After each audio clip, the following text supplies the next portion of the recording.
Hello students, দেব librarian coaching সেন্টারের পক্ষ থেকে সকল ছাত্রছাত্রীদের জানাই আন্তরিক প্রীতি শুভেচ্ছা ও অভিনন্দন। আমাদের দ্বিতীয় পর্বে আমরা যে 15টি প্রশ্ন উত্তর নিয়ে আলোচনা করব, সেগুলির মধ্যে 16তম প্রশ্ন হলো ভারতের গ্রন্থাগার উন্নয়নে গুরুত্বপূর্ণ কমিটিগুলি কি কি।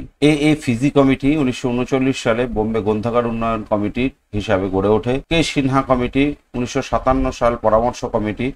ভি রাও কমিটি 1965 সাল কার্যকরী কমিটি। ডক্টর এন শেষাগিরি কমিটি 1985 সাল তথ্য সরবরাহের কার্যকরী কমিটি। অর্থাৎ ভারতের গ্রন্থাগার উন্নয়নে নির্বাচিত কমিটিগুলি উল্লেখ করা হলো। 17 নম্বর প্রশ্ন, আদমের প্রতিবেদনটি উল্লেখ করুন। বেসরকারি ক্ষেত্রে জনগণের উপকারের দিকে লক্ষ্য রেখে কর্নেগি ট্রাস্টের সদস্যরা সাধারণ গ্রন্থাগার সম্বন্ধে প্রতিবেদন দেওয়ার জন্য 1915 সালে ডব্লিউ.জে. আদমকে নিযুক্ত করেন। আদম তার প্রতিবেদনে উল্লেখ করেন যে বয়স্কদের জন্য একটি বই ধার দেওয়া গ্রন্থাগার থাকলে উপকার হয়। 1919 সালে পাবলিক লাইব্রেরি অ্যাক্ট পাস হয় এবং এই আদমের প্রতিবেদনকে লক্ষ্য করেই পাবলিক লাইব্রেরি অ্যাক্ট পাস হয়। আমাদের 18 নম্বর প্রশ্ন হলো কেনিয়নের প্রতিবেদন কি। তিনি 1927 সালে তার প্রতিবেদন পেশ করেন এবং এই প্রতিবেদনে তিনি উল্লেখ করেন যে গ্রন্থাগার পরিষেবার সহযোগিতায় পরিবেশ গড়ে তোলা অত্যন্ত প্রয়োজন এবং এই কেনিয়নের প্রতিবেদন লক্ষ্য করেই ভারত সরকার বিভিন্ন গ্রন্থাগারই গড়ে তোলেন। 19 নম্বর প্রশ্ন, রবার্টসের প্রতিবেদন কি। 1957 সালে শিক্ষা মন্ত্রণালয়ে সিডনি রবার্টসের সভাপতিত্বে একটি কমিটি গঠন করে। তিনি 1959 সালে প্রতিবেদনটি জমা দেন। তার এই প্রতিবেদনে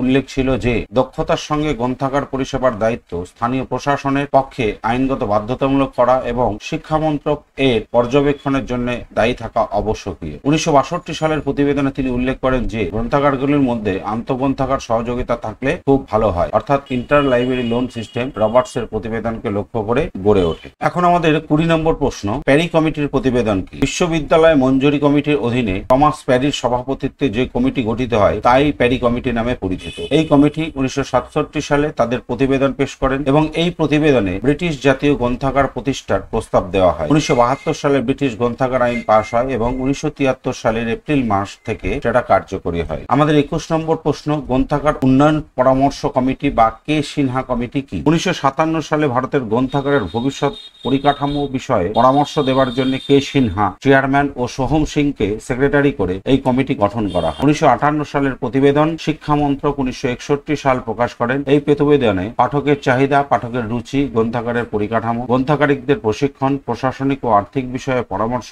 প্রদান করা হয়। 22 নম্বর প্রশ্ন হলো গ্রন্থাগারের আধুনিকীকরণের জন্য কার্যকরী গোষ্ঠী কি ছিল। 1985 থেকে 90 সালে এন শেষাগিরির সভাপতিত্বে এই কমিটি গঠিত হয় এবং 1998 সালে তারা প্রতিবেদন পেশ করেন। এই প্রতিবেদনে উল্লেখ ছিল সাধারণ গ্রন্থাগার উন্নয়ন কর্মসূচিকে অন্যান্য সামাজিক প্রতিষ্ঠানের সাথে যুক্ত করতে হবে। প্রত্যেক রাজ্যে একটি করে গ্রন্থাগারের অন্তর্জাল গড়ে তুলতে হবে। ভবিষ্যতে জনগণের নিকট গ্রন্থাগার পরিষেবা পৌঁছাতে হবে। সাধারণ গ্রন্থাগার আইন প্রণয়নের চূড়ান্ত অগ্রাধিকার দিতে হবে। এখন আমাদের 23 নম্বর প্রশ্ন, একজন গ্রন্থাগার আন্দোলনকারীর ব্যক্তিত্ব সংক্ষিপ্ত পরিচয় দিন। শিয়ালি রামামৃত রঙ্গনাথন তামিলনাড়ুর তাঞ্জোর জেলায় জন্মগ্রহণ করেন। পিতা এম রামামৃত আয়ার এবং মাতা সীতালক্ষ্মী দেবী। গণিত শাস্ত্রে এম.এ করেন। মাদ্রাজ বিশ্ববিদ্যালয়ে অধ্যাপনা করেন। পরবর্তীকালে লখনৌ বিশ্ববিদ্যালয়ে গ্রন্থাগার বিজ্ঞান পড়াশোনা এবং মাদ্রাজ গ্রন্থাগার পরিষদের অধীনে গ্রন্থাগার বিজ্ঞান প্রশিক্ষণ চালু করেন। 1964 সালে রাও সাহেব সম্মানে ভূষিত হন। তার অনবদ্য সৃষ্টিগুলি হল গ্রন্থাগার বিজ্ঞানের পঞ্চসূত্র 1931 সাল, কোলন ক্লাসিফিকেশন 1933 সাল, ক্লাসিফাইড ক্যাটালগ কোড 1934 সাল, কোলেগোনা টু